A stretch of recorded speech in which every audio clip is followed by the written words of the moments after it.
Hello folks, here I have my WE M4A1 carbine airsoft gas blowback weapon, and today I'm going to give you a tutorial on how to install an NPAS kit, which is a valve that's put inside the bolt and allows you to adjust the FPS of the gun. In other words, how fast the BBs will shoot. with the right tools. So firstly, and this part you've probably done or seen done before, is we need to get the bolt carrier out of the weapon.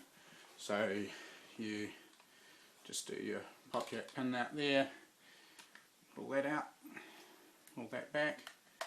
You can remove the magazine before or after, and you can actually get the bolt carrier out now. You don't need to pop that other pin yet. Just pull back the bolt handle as if you're going to cock it, pull it up to there. You'll notice that bolt carrier kind of slides all the way out, so we just want to pull that out and take that out there. That's all we need. We're just going to take some of these parts off so that this can slide out easily. So just take this top part off first.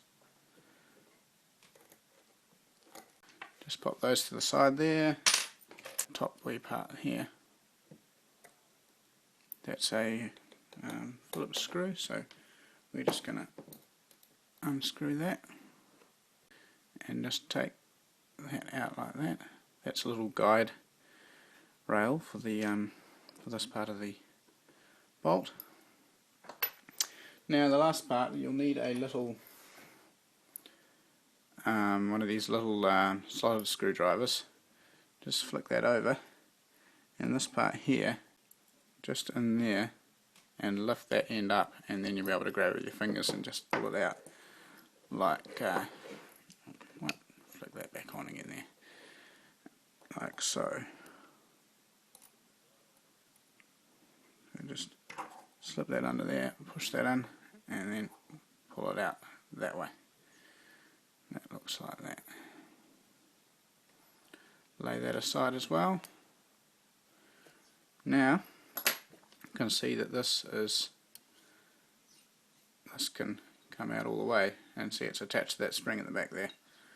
Be very gentle with this O-ring here. That provides the seal inside this bolt carrier. You don't really want to damage that at all. So be very careful. Make sure everything's clean inside this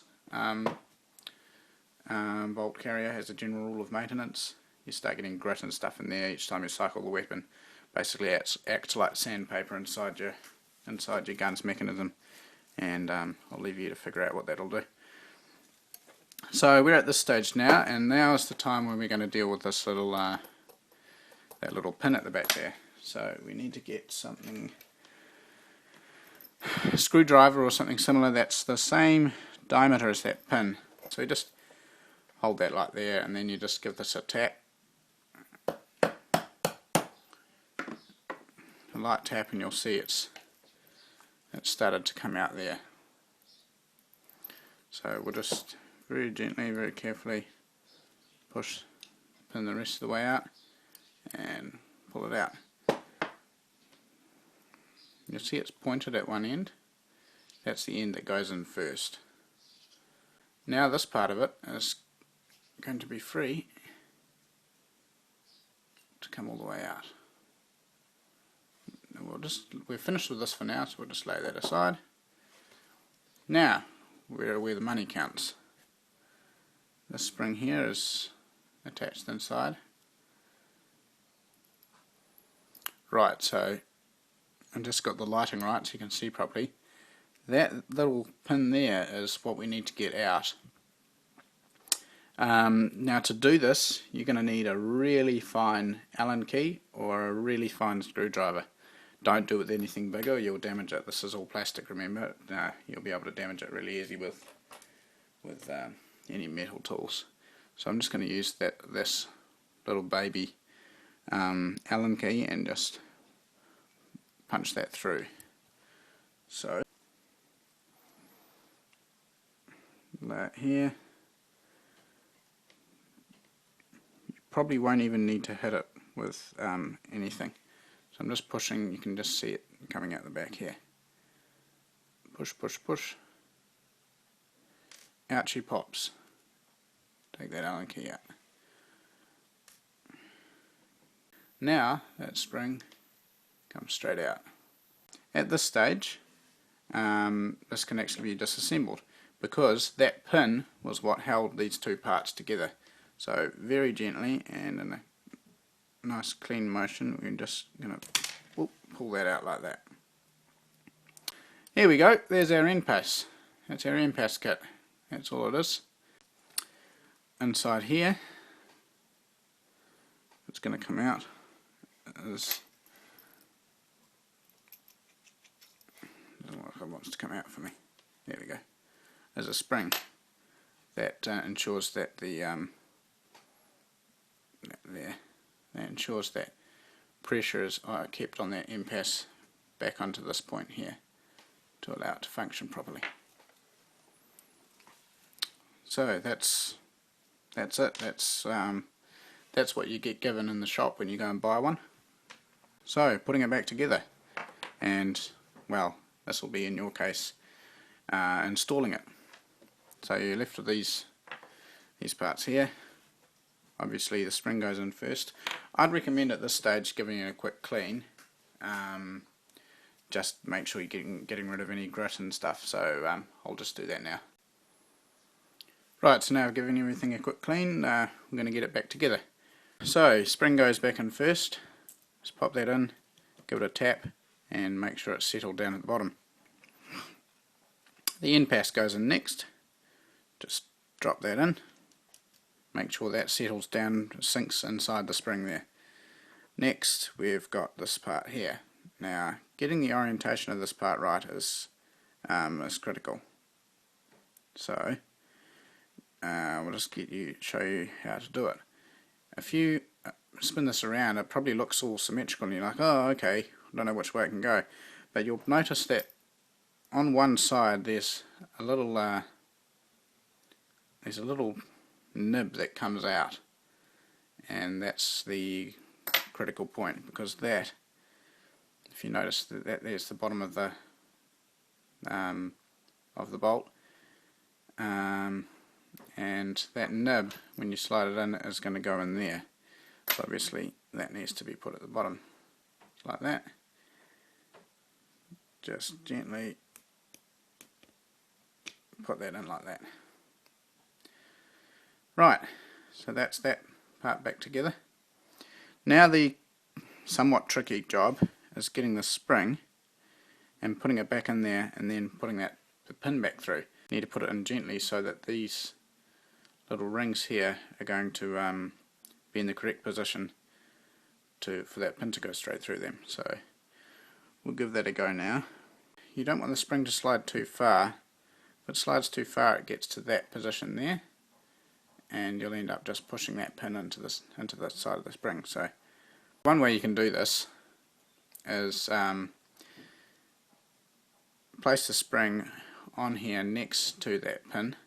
This is the most tricky part, so it pays to be careful here.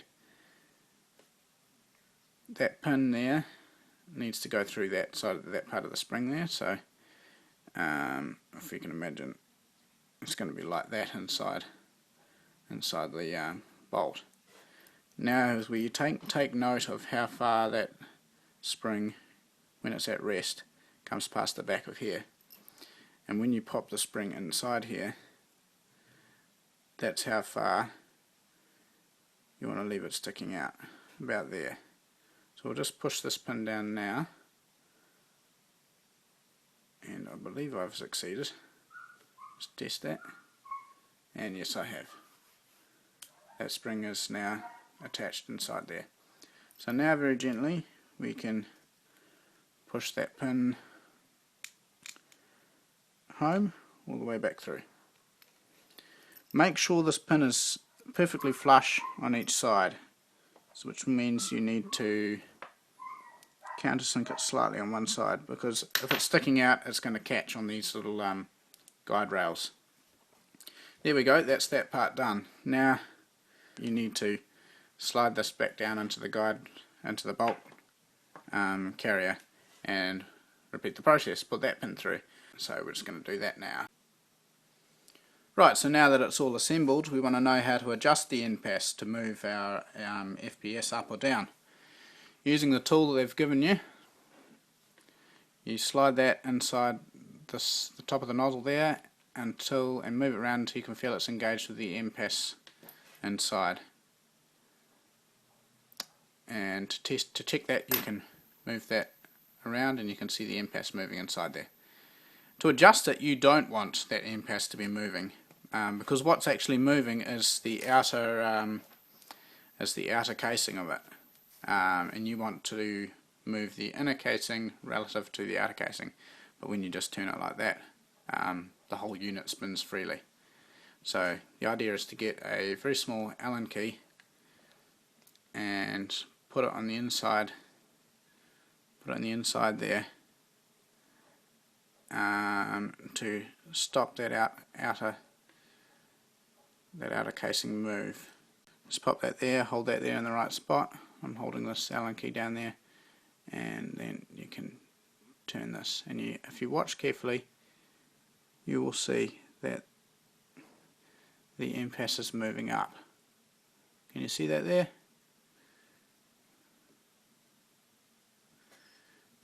You can see there's that gap up there is closing, and there's a gap opening up down here. That gap up there is where the gas flows through. So in other words, if you make it smaller, it's going to stop as much gas going through. To adjust it the other way, you put that Allen key on the other side and you turn it that way. There we go. That's it, adjusted. Obviously you'll need to chrono your gun in while you're adjusting it. If your club says, if your club has a speed cap, you want to adjust it right up to that speed cap. So obviously adjusting it here now, there's no way of telling what speed it's shooting unless you shoot it through a chrono. So